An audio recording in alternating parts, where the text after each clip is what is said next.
Hello बच्चों, क्या हाल चाल। आज का टॉपिक है हमारा टेलीस्कोप के बेसिक इंट्रोडक्शन से स्टार्ट करते हुए हम लोग इसके डेरिवेशंस करेंगे और उसके इंपॉर्टेंट पॉइंट्स को नोट करेंगे।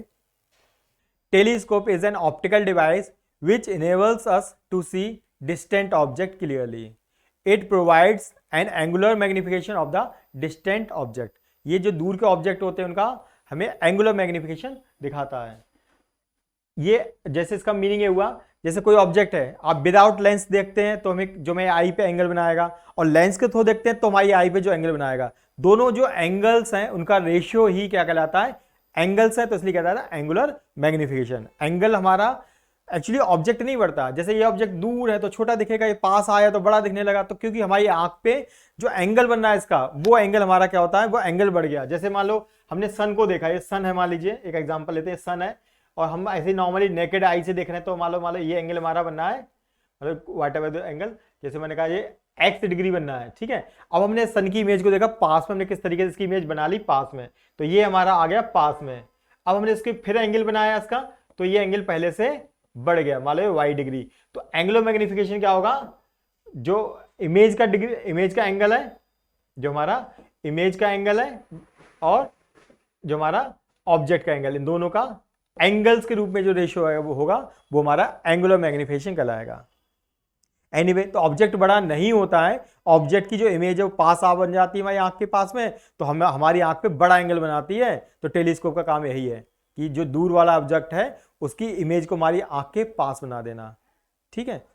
अब यहाँ पे टेलीस्कोप के टाइप है, तो टाइप का मतलब टाइप कह सकते हैं, क्लासिफिकेशन करने का तरीका है। हम टेलीस्कोप को किस किस तरीके से क्लासिफाइड कर सकते हैं, किस तरीके से हम उसको कंसीडर कर सकते हैं। जैसे सबसे पहले हमारे एक क्लासिफिकेशन, हमारा पहला जो क्लासिफिकेशन है, जो क्लासिफिकेशन वन करने का तरीका है, पहला तरीका हमारा रिफ्रैक्टिंग टाइप, और दूसरा हमारा रिफ्लेक्टिंग टाइप, ठीक है।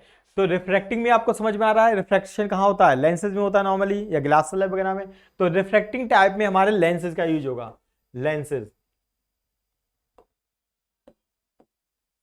लेंसेज ओनली, इसमें केवल लेंसेज का यूज होगा।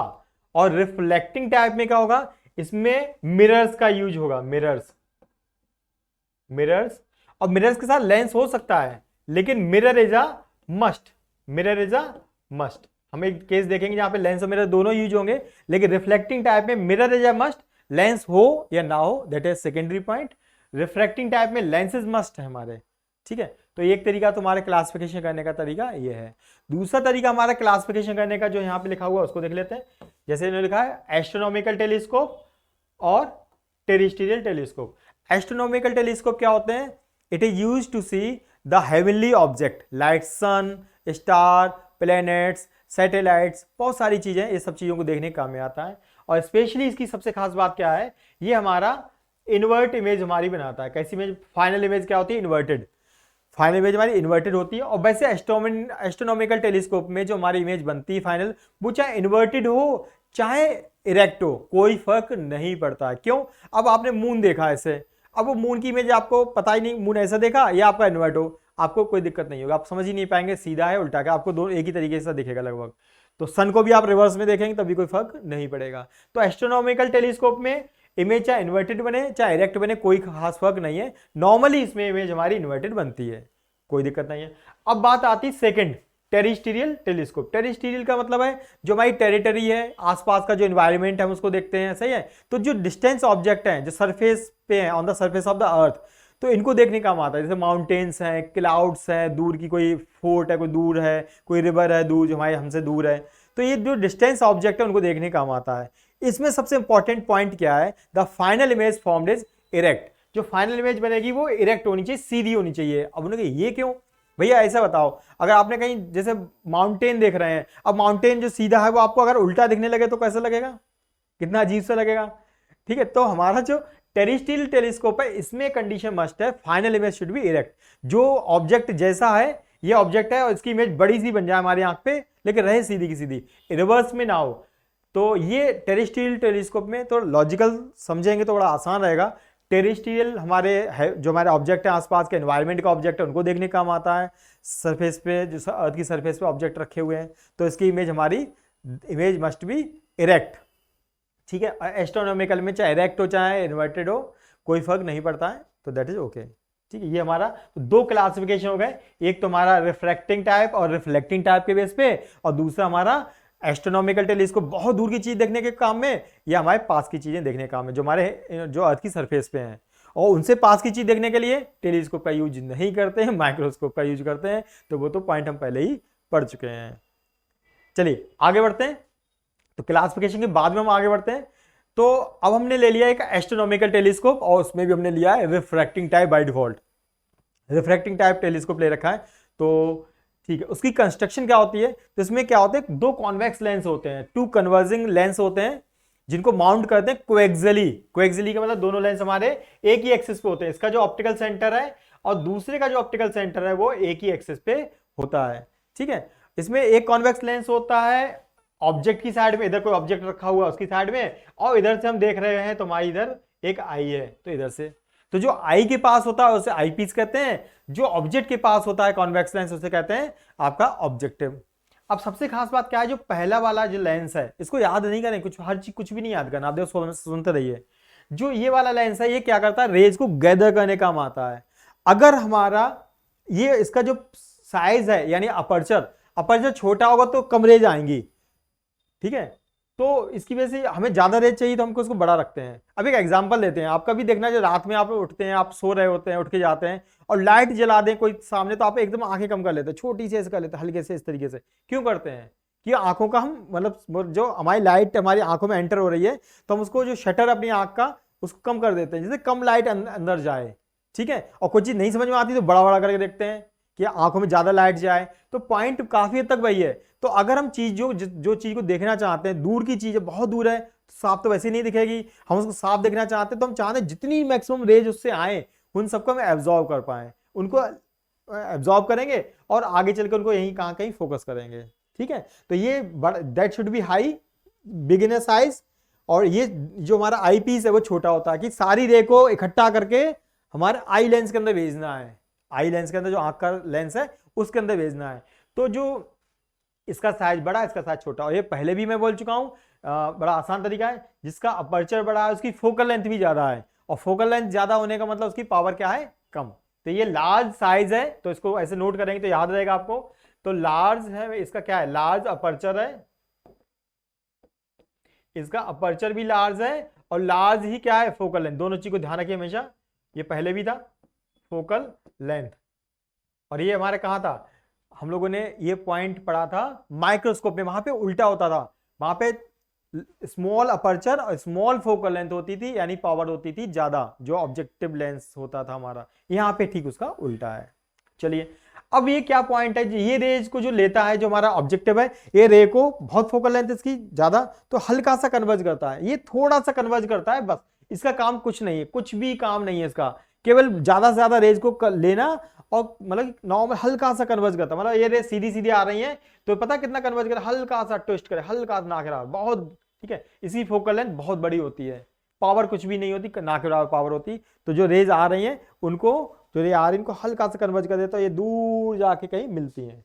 तो ये हमारा अब जो पॉइंट है, अब यहाँ पे फिर से दो केस बनेंगे। तो जो रे कन्वर्ज हमारी होंगी तो वो कहीं पे इमेज बना रही, मान लो हमने कहा कहीं पे इमेज बना रही है, ठीक है। तो ये रे हमारी आई, हमने यहाँ पे कन्वर्ज हो गई, ठीक है।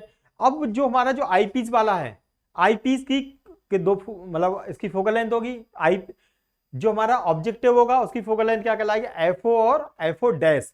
जो हमारा आई पीस होगा उसकी फोकल लेंथ कहलाएगी एफई और एफई डैश।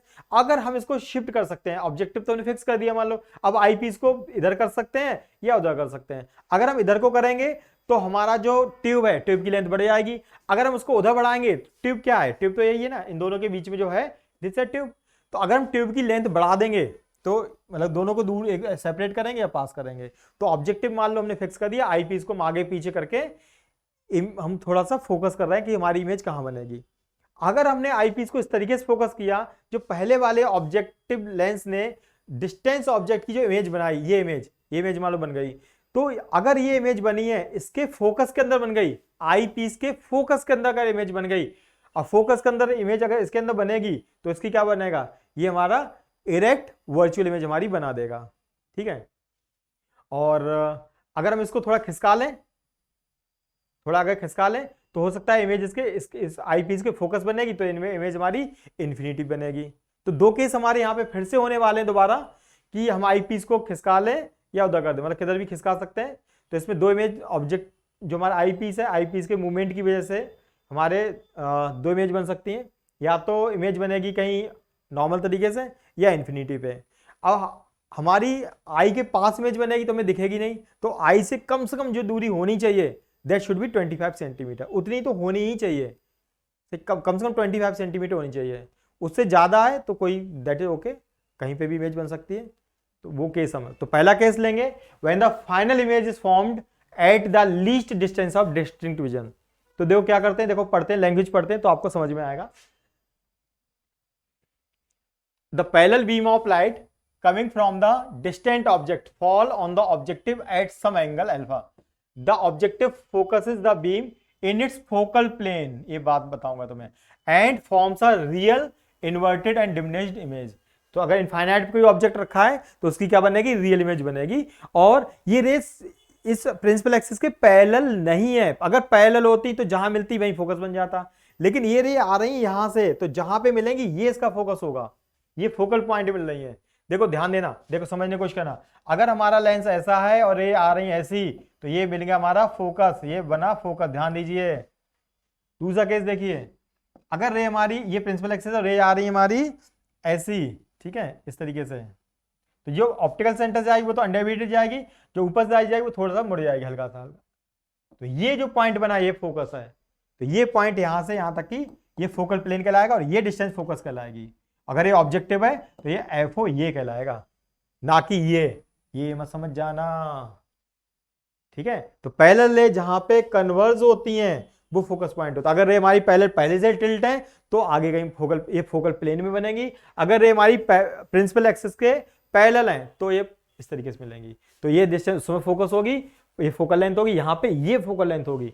यहाँ पे अगर ये ऑब्जेक्टिव है तो ये एफ होगा, और यहाँ पे ये ऑब्जेक्टिव है तो ये हमारा ये डिस्टेंस यहाँ से यहाँ तक एफ होगी। तो ये केस इंपॉर्टेंट है, देखिए नहीं तो यही गड़बड़ हो सकती है कि बच्चा यहाँ पे एफओ लिख सकता है, तो एफओ नहीं, तो ये पैरेलल जो आ रही हैं ये कन्वर्ज जहाँ पे होंगी तो ये एफओ कहलाएगा। ठीक है, ये एफओ कहलाएगा, इसका ये ऑब्जेक्टिव का फोकल लेंथ है। और आईपीस को हमने इस तरीके से एडजस्ट किया है कि जो आईपीस की जो हमारे आईपीस है, आईपीस की जो फोकल लेंथ है तो एफ ई बोलेंगे उसे, तो एफ ई एक इधर है और एक एफ ई डैश इधर है। अगर हमने इसको इस तरीके से एडजस्ट किया है कि जो हमारे ऑब्जेक्टिव ने जो इमेज बनाई है वो आईपीस के फोकस के अंदर बन जाएगी तो वर्चुअल इमेज बनेगी, वर्चुअल और इरेक्ट इमेज बनेगी, हमें पहले ही पता है ना। तो ये इसकी इमेज बनने वाली है। इसको मैं थोड़ा डायग्राम के रूप में अपने आप बताता हूँ दोबारा से, तो आपको ज़्यादा समझ में आएगा। चलिए देखते हैं। तो हम देखते हैं, हमारे पास ये लेंस है, ठीक है, ये ऑब्जेक्टिव लेंस है, ठीक है, और हमने रेज ले ली, ये डिस्टेंस ऑब्जेक्ट से रे आ रही तो ये स्ट्रेट आएगी, ठीक है, इस तरीके से, और जो रे यहाँ से आएगी ये कन्वर्ज होगी, तो हमने कहा ये रे वाले कन्वर्ज हुई और ये कहीं ऐसे कन्वर्ज हुई, तो ठीक है। चलिए, तो ये हमारी इमेज बनेगी, रियल इमेज बनेगी, बताइए आपको रियल इमेज बनेगी क्योंकि रियल ऑब्जेक्ट है, तो यहाँ पे इमेज बनेगी, ये बनेगी ए डैश बी डैश। अब हमने जो लेंस ले रखा है अपना दूसरा वाला ऑब्जेक्टिव लेंस, बहुत सॉरी, ये ऑब्जेक्टिव है और ये हमारा आई पीस है, आई पीस हमने ले रखा है, ठीक है। अब इसको खिसकाएंगे तो इसका तो फोकस तो फिक्स होगा ना, इसके आसपास एक फोकस इधर होगा, एक फोकस इधर होगा, लेंस को किधर भी खिसकाओगे फोकस उसके साथ साथ मूव करेंगे। तो हमने कहा कोई सिचुएशन मान लेते हैं, इसका एक फोकस मान लो इस समय यहाँ पे है, एक फोकस हमारा यहाँ पे है और एक फोकस मान लो यहाँ पे है। चूंकि आई पीस है तो एफ ही बोला और एक एफ ही इधर, तो कॉन्वेक्स लेंस का रियल फोकस इधर होता है, पीछे वाला फोकस उसके इक्विवेलेंट होता है, ये एफ ई डैश बोल देंगे, इधर वाले डैश होते हैं हमारे, ठीक है। चलिए, तो चूंकि ये पहले जो हमारा ऑब्जेक्ट था यहाँ पे, ऑब्जेक्ट की रियल इमेज हमारी यहाँ बन चुकी है, अब ये जो इमेज बन चुकी है, अब ये लेंस उसको क्या करेगा, उसको उसकी इमेज बनाएगा। चूंकि ये जो इमेज बनी इसके फोकस के अंदर बनी तो वर्चुअल इमेज बनने वाली। तो ये रे देखो सीधी जाएगी। अब देखो इसको फिर से देखते हैं, ये रे सीधी गई। जो ये इमेज है इस आई पीस के लिए एज अ ऑब्जेक्ट बिहेव करेगी। तो ये रे हमारी देखिए, तो ये पहले रे बनी तो ये फोकस से जाएगी, ठीक है, कोई बात नहीं। और इससे जो दूसरी रे निकलेगी ये इसके ऑप्टिकल सेंटर से ऐसे आएगी, और ये आगे जाके कभी नहीं मिलेंगी तो ये पीछे मिलानी पड़ेंगे हमें, तो कहीं भी मिलेंगी। अब हम इसकी पोजीशन आगे पीछे इस तरीके से एडजस्ट करेंगे कि जो फाइनल इमेज बने वो हमारे कहाँ बने, least distance of distinct vision बने, इस तरीके से। तो हमने कहा ये जो हमारी ए भी था, ये ए डैश बी डैश, तो ए डबल बी डैश और बी डबल डैश हमारा बन गया, इसलिए ये फाइनल इमेज बन गई। और ये डिस्टेंस हमने क्या बोल दी, डी, इस तरीके से। ये हमारा डायग्राम है, देख लीजिए। तो जो फाइनल इमेज हमारी जो बन रही है वो हमारी आंख पे एंगल क्या बनाती है, हम बाय डिफॉल्ट क्या लेते हैं उसको बीटा बनाते हैं, ठीक है, ये बीटा बनना है। और जो ऑब्जेक्ट हमारी आंख पे जो एंगल बनाता है, तो हॉरिजॉन्टल के रिस्पेक्ट में ऑब्जेक्ट हमारी एंगल बना रहा है, सही, ये हमारा एंगल अल्फा होगा। ये अल्फा यहाँ पे भी होगा, एंगल अल्फा यहाँ पे भी होगा, ये दोनों लाइन पैरेलल है। तो चाहे अल्फा वहां पे गया तो देखो ये हमारा मतलब इस तरीके से इतने एंगल पे है, ठीक है। तो ऑब्जेक्ट हमारा आंख पे अल्फा एंगल बना रहा है, सही है।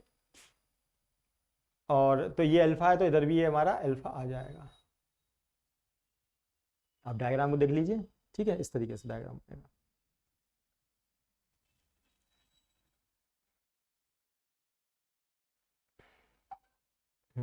और इनफैक्ट अगर हम जो बनाते हैं ना, ये जगह आपको दिख रही है हमने डिसकंटिन्यू कर रखी है। अगर हम मिरर को तो इसको लेंस को थोड़ा बड़ा बना लेना, अगर इसको बड़ा बना लेते थोड़ा समझाने के लिए, तो ये रे देखो ऐसे आएंगी।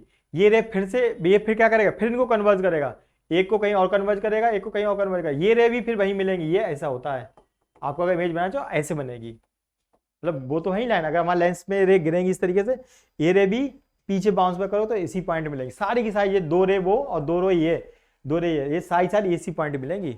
ऐसे बनाएंगे, इसके लिए बनाने का आप देख सकते हो, ये एग्जैक्ट तरीका है। चलिए पीछे वाली इमेज में देखते हैं, देखो सारी रे इस तरीके बनी है, सही है, सारी पॉइंट पे ऐसी मिलेंगी। अब यहाँ पे हम लोग करने वाले हैं मैग्निफिकेशन का फॉर्मूला, जो हमें पता है हम उसको करेंगे अपने हिसाब से, कैलकुलेशन करने वाले हैं। तो हमारा मैग्निफिकेशन क्या होता है, the magnifying power of a telescope is defined as the ratio of the angle subtended at the eye by the final image formed at the least distance of distinct vision to the angle subtended at the eye by the object at infinity. देखो इन सारे case में बताऊं, आपको जो formula बदलता दिखता है, बदलता नहीं है, आप ध्यान रखिए। देखिए जो हमारा जैसे ये केस हमारा, देखो कैसे करते हैं, एम है हमारा, इमेज कहाँ बन रही है, इमेज के पास दो ही हमारे पास ऑप्शन है, या तो डी पे बने या इन्फिनिटी बने। तो पहला केस तो डी वाला लेगा, नेक्स्ट वाला इन्फिनिटी का लेंगे, कोई दिक्कत नहीं। तो हम क्या कह रहे हैं, तो इमेज जो हमारा एंगल बना रही है उसे बीटा कहते हैं। तो angle made by the image when image is final image is placed at the least distance of distinct vision. और ऑब्जेक्ट को हम अपने पास ला ही नहीं सकते, ऑब्जेक्ट तो इनफाइनाइट पे रहेगा। अब ये मत कह देना सर ऑब्जेक्ट हमारा डी पे आ जाए तो क्या इमेज बनाएगा, ऑब्जेक्ट तो डी पे आ ही नहीं सकता, ऑब्जेक्ट तो वही है, आसमान में है, दूर है, डिस्टेंट है ना, तो वहीं रहेगा। तो जहां है वहां से ही हमारी आंख पे जो एंगल बना रहा है, ठीक है, तो वो हमारा क्या अल्फा है, इस तरीके से सोचना है, ठीक है। तो ये तो हमारा लीस्ट डिस्टेंस पे बनेगा और ये नॉर्मल बनेगा जहां पे है। तो क्या सोचा है इसमें आप, मैं आपको एक दिन सारे के सारे इकट्ठे कराऊंगा, आपने ना, अभी आपको थोड़ा कंफ्यूजन होता होगा, मैं माइक्रोस्कोप और टेलीस्कोप सब लेके बताऊंगा, और तब भी आपको बताऊंगा कि आपको खुद फॉर्मूला कैसे याद करेंगे, जहां हम ऑब्जेक्ट को पास ला सकते हैं, ठीक है। जैसे माइक्रोस्कोप में है, ऑब्जेक्ट हमारे पास है, तो मैं आके मतलब कि है तो हमने पास तो रखा देखने के लिए, लेकिन हम उसको कहाँ रखेंगे, डी पे रखेंगे, फिर चेक करेंगे, ठीक है। वहां तो हम कर सकते हैं, ऑब्जेक्ट हमारे हाथ के पास ही है। और वो ऐसा क्यों करते हैं, वो इसलिए करते हैं, दोनों को कॉमन उससे डिफाइन करते हैं कि ये भी डी पे है, ऑब्जेक्ट भी डी पे है, इमेज भी डी पे बन रही है, तो दोनों का रेशियो क्या कहलाएगा, हमारा मैग्नीफिकेशन कहलाएगा। माइक्रोस्कोप के केस में हम ऑब्जेक्ट को डी पे पहुंचा सकते हैं, भले वो पास है तब भी हम डी पे पहुंचा के देख सकते हैं कि ऑप्शन है, लेकिन यहाँ पे कभी डी पे नहीं पहुंचाएंगे ऑब्जेक्ट को। तो बस ऑब्जेक्ट ही तो चेंज हो रहा है, ऑब्जेक्ट यहाँ पे जो माइक्रोस्कोप में होता है वो हमारा फाइनाइट डिस्टेंस पे होता है, तो उसको हम आगे पीछे कर सकते हैं, माइक्रोस्कोप और टेलीस्कोप में नहीं कर सकते, तो ये हमेशा नॉर्मल रहा करेगा। तो आप सोच लीजिए लॉजिकली, उस हिसाब से आपके फॉर्मूले हमेशा बनने वाले हैं। तो बीटा बाई अल्फा तो बनना ही है, बस बीटा क्या है यहाँ हमारा फाइनल इमेज हमारी जो बन रही है least distance of distinct vision पे बन रही है, तब हमारी आंख पे जो एंगल बनाता है दैट है beta, and alpha is a angle made by the object at infinity to the eye. अगर हम आंख से नेकेड आई से देखें बिना किसी लेंस का यूज किए तो हमें जो दिखेगा हमारे आंख पे जितना एंगल बना रहा है वह अल्फा है, और बीटा लेंस के द्वारा बनाने पे है, लेकिन इमेज बननी चाहिए डी पे या इंफिनिटी पे। दो केस बन रहे हैं, उनको केसेस को हम डिस्कस करने वाले हैं। खैर, तो यहाँ पे हम मैग्निफिकेशन को लिखते हैं, तो beta is approximate to 10 beta हम लगाएंगे, आपको पता ही है, और अल्फा को क्या लगाएंगे 10 अल्फा लगाएंगे। तो देखिए यहाँ पे तो बीटा 10 बीटा यहाँ क्या बनने वाला है देखिए। तो हम इमेज को तो मेजरमेंट नहीं कर सकते कितनी बड़ी है और कितनी दूरी बन रही है इसे प्रॉपरली, तो हम क्या करेंगे इस बड़े वाले ट्रायंगल में बीटा ना लगा के छोटे वाले ट्रायंगल में बीटा लगा देंगे। तो यहाँ पे बीटा क्या बनने वाला है चेक करिए, छोटे वाले ट्रायंगल में ए डैश बी डैश बाई क्या बनेगा ए डैश बी डैश बाई, ये क्या बनेगा ये डिस्टेंस जो भी होगी इसको हम क्या बोल देंगे एक्स बोल देंगे, मालूम ने कहा ये एक्स एक नॉर्मल डिस्टेंस है एक्स, तो ये हमारा माइनस एक्स हो गया, सही है। और 10 अल्फा हम यहाँ से ना निकाल के देखो ये अल्फा 10 अल्फा है तो यहाँ पे, लेकिन हम ऑब्जेक्ट के रिस्पेक्ट में नहीं निकाल सकते, तो हम यहाँ को रिवर्स में यहाँ पे ये अल्फा तो यहाँ पे ये भी एंगल अल्फा हो जाएगा, ये छोटा वाला एंगल ये है, ठीक है। तो ये एंगल है छोटा वाला, ये अल्फा करेंगे तो 10 अल्फा क्या होगा फिर से ए डैश बी डैश बाई ये वैल्यू, तो A dash B dash by ये यहाँ से लेके कितनी दूरी पे दैट इज एफ ओ, और एफ ओ क्या है प्लस में, एफ हमारा क्या है प्लस में, तो ए डैश बी डैश हमारे कट जाएंगे और हमारा ये आ जाएगा इसमें F Y minus X, F Y minus X हमारा ये वाला आ गया। इस बार लेंस के लिए u हमारा कितना है, u हमारा कितना है माइनस यू ही है, सही है, या यहाँ पे सॉरी यहाँ पे x हम ले रखा तो x ही ले लेते हैं।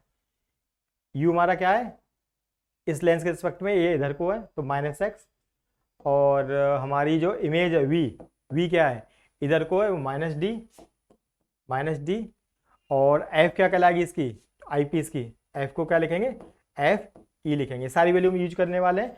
तो हमारा चूंकि लेंस है, लेंस के लिए क्या होता है 1/f equals to 1/v minus 1/u, ये फॉर्मूला है, इसमें सारी वैल्यू पुट कर देते हैं। देखिए चेक कर लीजिए, इसके लिए ये हमने x माना ना, ये x दूरी पे है, तो इधर के लिए चूंकि ये डायरेक्शन पॉजिटिव है इधर के लिए, तो ये डायरेक्शन हमारी नेगेटिव है, तो माइनस x हमारा u हो गया माइनस एक्स, v कहाँ बन रही है d पे बन रही है, लेकिन इस डायरेक्शन बन रही तो माइनस डी, और f की जगह क्या लिखेंगे एफ ई, कि हम आई पीस के रिस्पेक्ट में कर रहे हैं, सारी वैल्यू पुट कर देंगे।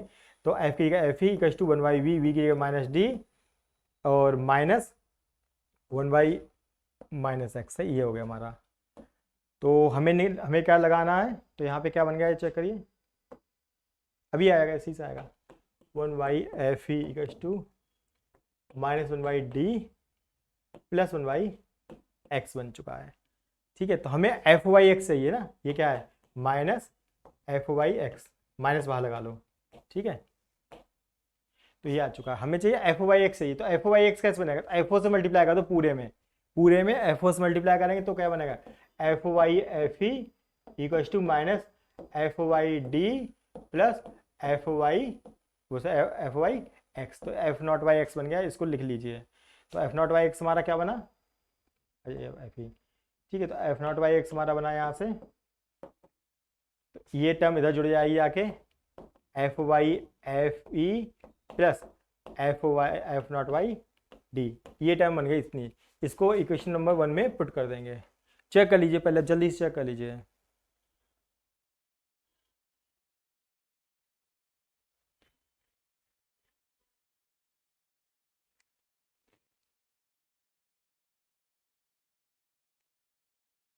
ठीक है बढ़े आगे, हाँ जी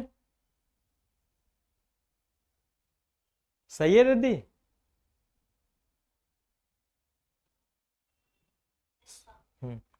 ठीक है। ये एफ वाई एक्स पे हम रुक गए थे ना यहाँ पे, फिर हमने वो कंडीशन लगा दी उसके लिए ना कि इस कंडीशन, जब भी एक्स वाली कंडीशन आती है ना, ये वैल्यू कुछ अननोन है, एग्जैक्ट नहीं पता है कहाँ पे रखेंगे तो इमेज कहाँ बनेगी, इमेज पता है डी पे बनेगी, लेकिन ये वैल्यू कितनी है वो एक्स की टर्म में या यू की टर्म में होगी, तो हम पहले भी ऐसा कर चुके हैं। तो एक्स आ गई, इस टर्म को हम सॉल्व करेंगे, तो हम कौन से लेंस के लिए लगा रहे हैं, हमारा आई पीस के लगा रहे हैं, तो एफ ओ लगा देंगे, कहाँ इमेज बन रही है माइनस डी बन रही है, ऑब्जेक्ट कहाँ है माइनस एक्स पे, इस तरीके से ही सॉल्व करेंगे। चलिए आगे बढ़ते हैं।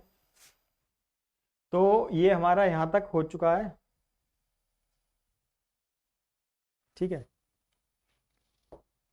तो ये वैल्यू हम इक्वेशन 1 में पुट कर देंगे। इक्वेशन 1 में पुट करने पे इक्वेशन 1 क्या कह रही है हमारी, जो मैग्निफिकेशन है वो हमारा है माइनस एफ वाई एक्स।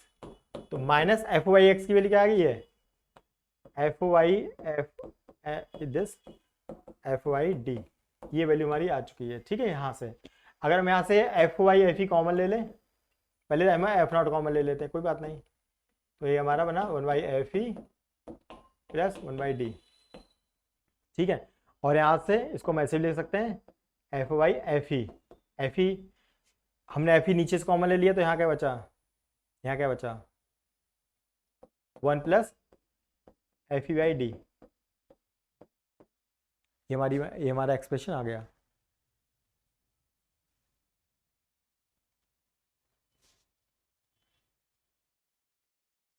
ठीक है,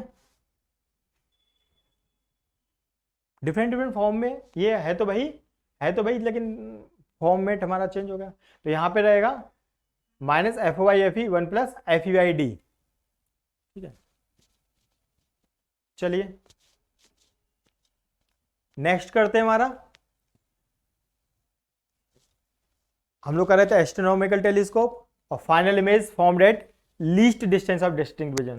second case, final image is formed at a infinity, वो रिलैक्स्ड आई के लिए कंडीशन होती है हमारी। तो हम लोग उसको करते हैं second case, when the final image is formed at infinity. यहाँ पे क्या होगा, हम जो हमारा लेंस है, लेंस को थोड़ा सा बाहर को खींचेंगे। जब बाहर को खींचेंगे तो ठीक है, बाहर के लिए थोड़ा खींचेंगे तो एफ और एफ ई दोनों हमारे कोलैप्स हो जाएंगे।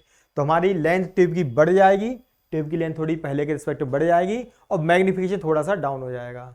आंखों पे बड़े रिलैक्स कंडीशन में इमेज मिलेगी, देखने को मिलेगी, लेकिन आई पे ज़्यादा स्ट्रेस नहीं होगा। पहले वाले केस में साफ दिखेगी लेकिन आंखों पे स्ट्रेस होगा। सही है, तो इसको खींचते हैं बाहर के लिए।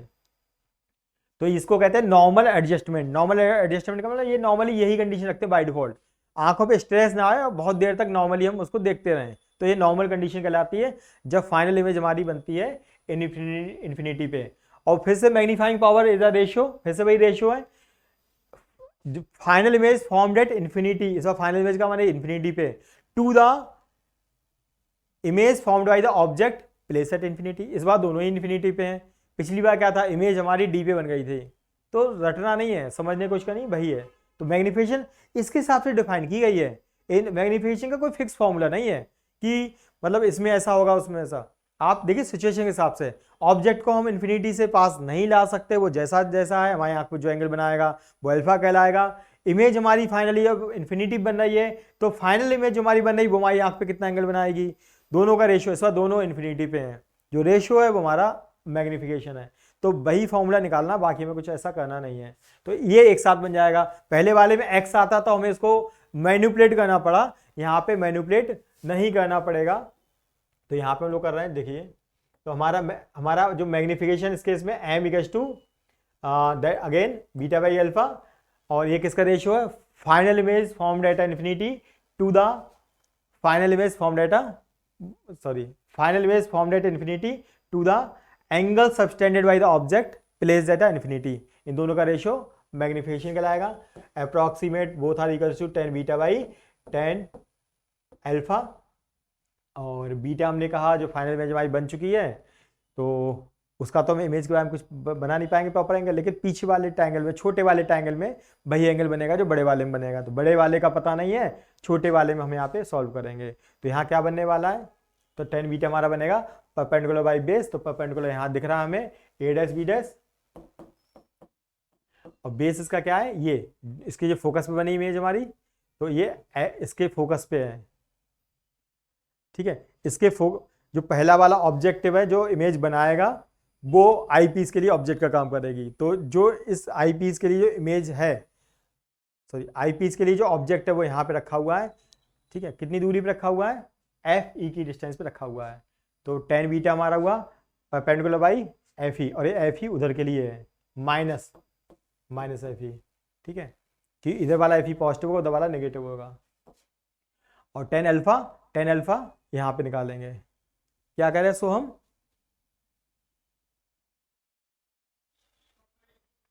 10 अल्फा यहाँ पे निकालेंगे। तो 10 अल्फा क्या होगा, परपेंडिकुलर बाई बेस, तो परपेंडिकुलर अगेन ए डैश बी डैश, और बेस कितना है, ये यहाँ से यहाँ तक, ये जो डिस्टेंस है यहाँ से यहाँ तक, मैं शुरुआत में ही बोला था कि ये पैरेलल है, जहाँ पे मिलेंगी ये पॉइंट फोकल प्लेन में है, और ये डिस्टेंस यहाँ से लेकर यहाँ का एफ ओ है, और इस लेंस के रिस्पेक्ट में ये वाली डिस्टेंस पॉजिटिव है, तो एफ ओ पॉजिटिव होगा। तो ये A dash B dash cut जाएंगे, आंसर हमारा हो जाएगा F O by F E direct. और इसमें कोई अल्टरेशन करने की जरूरत नहीं है कि एफ ओ एफ ई हम दोनों ही जानते हैं। पिछले वाले में एक्स आ गया था तो हमें अल्टरेशन करना पड़ गया, ठीक है। तो हमारा ये फाइनल फॉर्मूला है मैग्निफिकेशन का, ठीक है। अब हम बात करते हैं, अब केवल डिस्कशन है, कुछ बचा नहीं है, यही दो डेरिवेशन थे यहाँ तक। बाकी जो हमारे जो एक्सप्लेनेशन हमें करनी है, जो हमें करनी है मान लो रिफ्लेक्टिंग टाइप टेलीस्कोप में, वहाँ पे केवल एक्सप्लेनेशन करनी है। तो हमारे रिफ्लेक्टिंग टाइप टेलीस्कोप दो होते हैं, एक होता है हमारा न्यूटोनियन और दूसरा है कैसीग्रेन, ठीक है। दोनों में ही हमारे मिरर्स यूज होते हैं। चलिए, तो सबसे पहले हम लोग करते हैं, ये नोटिस में बाद में कराऊंगा, ठीक है। रिफ्लेक्टिंग टेलीस्कोप में दो टेलीस्कोप है, न्यूटोनियन रिफ्लेक्टिंग टेलीस्कोप और हमारा कैसीग्रेन आगे आने वाला है। इसमें क्या होता है, जो हमारी जो बीम आ रही है, पैरेलल बीम आ रही है, वो एक हमारा एक बड़ा सा कॉन्केव मिरर है, उससे टकराने के बाद फोकस हो सकती थी। फोकस होने से पहले ही वहां पे एक मिरर लगा देते हैं, प्लेन मिरर, और किस एंगल पे 45 degree with respect to horizontal. Horizontal के रिस्पेक्ट में, जैसे मान लो ये हॉरिजॉन्टल है, यहाँ पे हॉरिजॉन्टल के रिस्पेक्ट में जो टिल्ट है इसका मिरर का, ये 45 डिग्री है, ये उनको रिफ्लेक्ट कर देता है। और आगे यहाँ पे आई पीस में देखो लेंस लगा हुआ है, देखो यहाँ पे मिरर और लेंस दोनों ही है, लेकिन स्पेशली तब भी इसको रिफ्लेक्टिंग टाइप टेलीस्कोप कहेंगे। ये तो रेज को कन्वर्ज कर रहा है, उनको आंखों को दिखाने के लिए, बाकी कोई मेन इसका काम नहीं। मेन काम इसका क्या है, इस मिरर का काम है। तो ठीक, देखते हैं, ये हमारा न्यूटन ने इसको बनाया था 1668 में। It consist of a large concave mirror of large focal length, और ये as a behave as a objective, ये हमारा ऑब्जेक्टिव की तरह बिहेव करता है, कि ये जो ऑब्जेक्ट से जो सीधी सीधी रेज आती है सबसे पहले इस मिरर पे आती हैं, ये मिरर इनको अपने फोकल पॉइंट पे कन्वर्ज करने की कोशिश करेगा। कन्वर्ज हो उससे पहले एक मिरर यहाँ पे प्लेन मिरर है जो उनको रिफ्लेक्ट कर देगा, ठीक है। और ये ठीक है, और ये किसका बना होता है, ये कॉपर और टिन, एक अलॉय है, दो मेटल का मिक्स करके उनसे मिलकर बना होता है, ठीक है। देखते हैं, a beam of light from the distant star is incident on the objective. Objective का मतलब मिरर।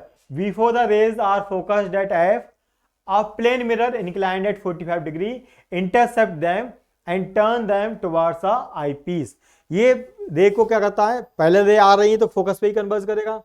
अच्छा, इनफाइनाइट पे ऑब्जेक्ट है तो पहले रेज ही आएंगी, उनको कन्वर्ज करने, और इसकी फोकल लेंथ बहुत ज्यादा है तो हल्का सा ही कन्वर्ज करेगा, ठीक है, हल्का सा ही कन्वर्ज करेगा। और जहां पे कन्वर्ज होने वाली थी उससे पहले ही हमने वहां पे प्लेन मिरर लगा दिया है, और 45 डिग्री पे लगाया है, तो इस रे को भी 45 का डेविएशन देगा, इसको भी 45 का डेविएशन देगा। फाइनली जा रही थी, हमने इनको आगे कन्वर्ज कर लिया जो भी है, कॉन्वेक्स लेंस लगा के, और यहाँ पे हमारा आई पीस है फाइनली, ठीक है। तो ये हमारा इसका केस है यहाँ पे, ठीक है, यही है, इसमें कुछ एक्सप्लेनेशन नहीं करनी है। इस पे एक्सप्लेनेशन देखेंगे कि हमने मिरर क्यों यूज किया है, बस, बाकी कोई एक्सप्लेनेशन नहीं है। और दूसरा देखते हैं कैसीग्रेन रिफ्लेक्टिंग टेलीस्कोप। इसमें भी क्या होता है, इसमें भी एक बड़ा सा मिरर होता है, सही है। इसमें इनफैक्ट दो मिरर होते हैं, कोई लेंस होता ही नहीं है स्पेशली, सही है। आई पीस में होगा तो होगा, लेकिन वैसे स्पेशली इस जो हमारा इक्विपमेंट है उसके अंदर दो मिरर होते हैं, एक कॉनकेव मिरर होता है, कॉन्वेक्स मिरर होता है। तो जो कॉनकेव मिरर, इनफैक्ट ये कॉनकेव नहीं होता है, ये क्या होता है, पैराबोलॉइडल। ये पैराबोलॉइडल होता है आपका, ये मतलब जैसे कि ये स्फेरिकल ना होके ये कैसा, ये स्फेरिकल है, ये पैराबोलॉइडल, सही है। ये हमारा पैराबोलिक शेप में होता है, इस तरीके से पैराबोलिक शेप में। ये क्या करेगा, इसमें क्या होता है कि देखो, इसमें जो रेज आती हैं वो अलग अलग जगह कन्वर्ज होती है। हमारी जो मार्जिनल रेज है वो अलग जगह कन्वर्ज होंगी, और जो हमारी ये पैराक्सियल रेज है वो अलग जगह कन्वर्ज होती हैं, ठीक है। ये प्रॉब्लम होती है इसमें। जो नॉर्मल हमारा स्फेरिकल मिरर होता है, इसको कहते हैं स्फेरिकल एबरेशन।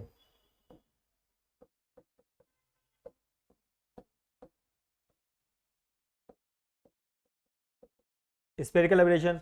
और लेकिन इसमें ऐसा होता है कि इसमें कहीं भी रे आए, चाहे मार्जिनल रे आए, ठीक है, चाहे हमारी पैराक्सियल आए, इसकी सब जगह एक ही जगह कन्वर्ज होता है, इसका एक ही फोकल पॉइंट बनता है।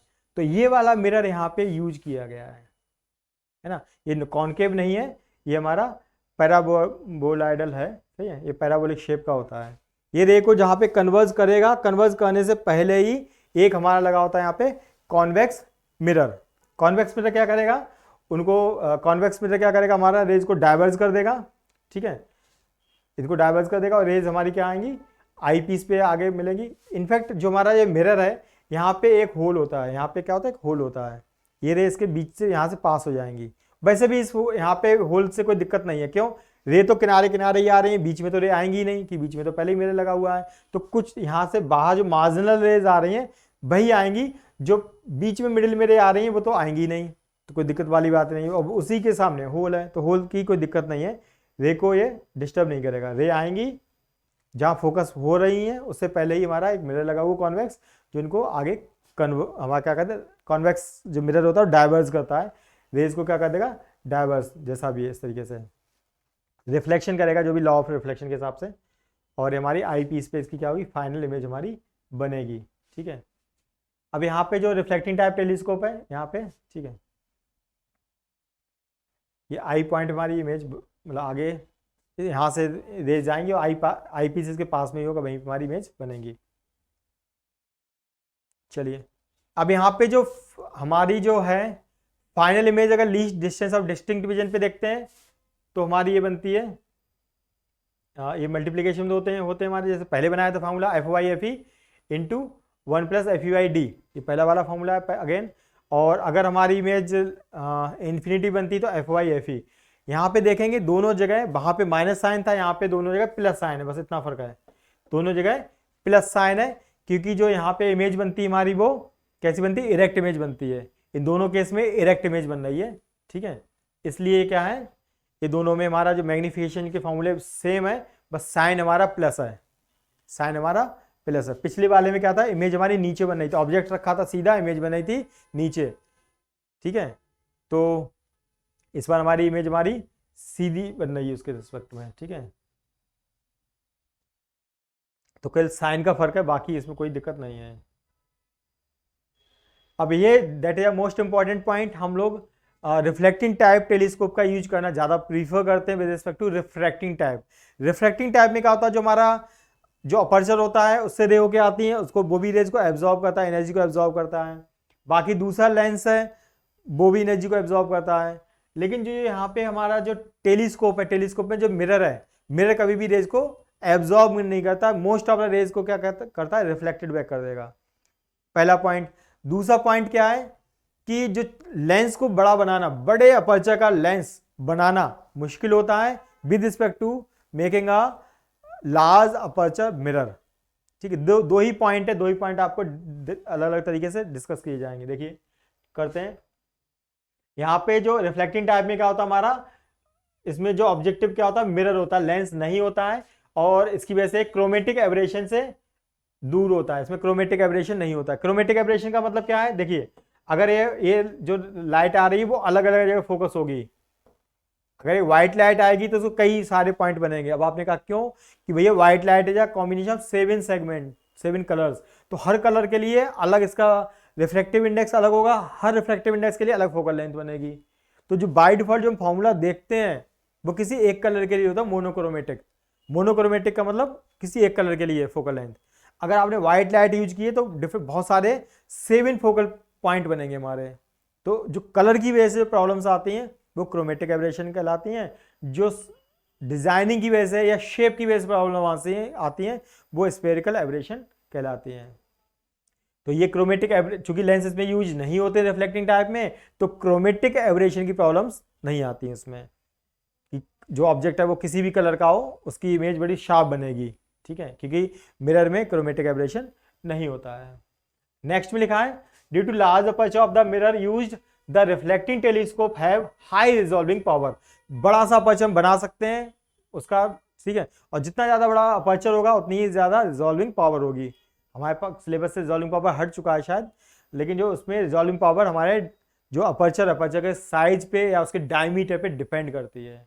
चलिए, तो ये जो कॉन्केव मिरर होता है लार्ज अपर्चर का, इसकी कैपेसिटी होती है हाई गैदरिंग पावर, रेज को एब्जॉर्ब मतलब कि रेज को लेने की और एब्जॉर्ब कर नहीं करता है, बिल्कुल ही absorb very less amount of the light, with respect to the lenses of the large aperture. ठीक है, बाकी तो हमारा जो हम लोग पैराबोलिक रिफ्लेक्टर यूज करते ही हैं वो स्फेरिकल एब्रेशन से, मतलब आपका उसमें नहीं होता उसमें स्फेरिकल एब्रेशन। इसके बाद में जो अगर मिरर होता है, मिरर के लिए ग्राइंडिंग और पॉलिशिंग, केवल ग्राइंडिंग और पॉलिशिंग मतलब उसको मतलब प्रॉपर फिनिशिंग देनी है और पॉलिश करनी बैक साइड में, यही करना होता है, इसके अलावा कुछ भी नहीं है। अगर विद रिस्पेक्ट टू अगर कोई रिफ्रैक्टिंग टेलीस्कोप कर रहा है उसमें बहुत ज्यादा प्रॉब्लम्स होती है, लेंस को बड़ा बनाना मुश्किल होता है। अगर आपने ये लेंस ऐसा बनाया बड़ा सा, अगर किसी सरफेस पर रखेंगे, किसी सरफेस पर रखेंगे तो ये टूट जाएगा। क्यों टूटेगा? टूटने के चांस रहेंगे। क्यों? देखिए, अगर आपने छोटा लेंस है कोई दिक्कत ही नहीं, लेकिन अगर आपने बड़ा सा बनाया ये ऐसे, जब इसको रखोगे ना कहाँ, कहीं ना कहीं तो टिकाओगे ना भाई, यहाँ टिकाओ, तो ये वाला पोर्शन का सेंटर ऑफ मास कहाँ होगा? इधर, ये इसको इधर खींचेगा, इस पोर्शन का सेंटर मास से इधर होगा, तो लेंस टूटने के चांस रहेंगे। लेंस इतना मजबूत नहीं होता कि आसानी से मतलब कि रुका रहे। ठीक है, तो बड़ा सा अगर लेंस बनाएंगे तो उसके ब्रेक होने के चांस ज्यादा होंगे with respect to a mirror of large aperture. ठीक है, और बस इसके बाद हमारा क्या है, उनको लेंस अगर बड़ा बनाओगे तो उसको बहुत हैवी होगा, उसको डिफिकल्ट होगा सपोर्ट करने में, किनारे पे उसको सपोर्ट करना मुश्किल होगा। Mirror of equivalent focus optical quality weight less and can be supported over its entire back surface. Mirror को तो उसके बैक सरफेस पे भी कवर कर सकते, जैसे ये मिरर है, इसको पीछे पॉलिश कर दो, कितना कुछ भी लगा दो उसके पीछे, रोक लो, इसे पकड़ बांध सकते हो, उसके लिए कोई दिक्कत ही नहीं है, मिरर का मिरर ही रहेगा। लेकिन लेंस के साथ में दिक्कत है, लेंस को तो केवल किनारे से पॉइंट करना होता है, आप पीछे से नहीं पकड़ सकते। अगर पीछे से पकड़ेंगे तो कुछ पोर्शन आपका ढक जाएगा। तो जैसे ये लेंस है, लेंस को कहाँ से पकड़ो? केवल यहाँ से और यहाँ से, और कहीं से पकड़ ही नहीं सकते, पॉइंट से। कहीं और से पकड़ोगे तो कवर अप हो जाएगा, तो लेंस का प्रॉपर्टी यूज नहीं हो पाएगा। तो ये हमारी बेसिक एडवांटेज है। तो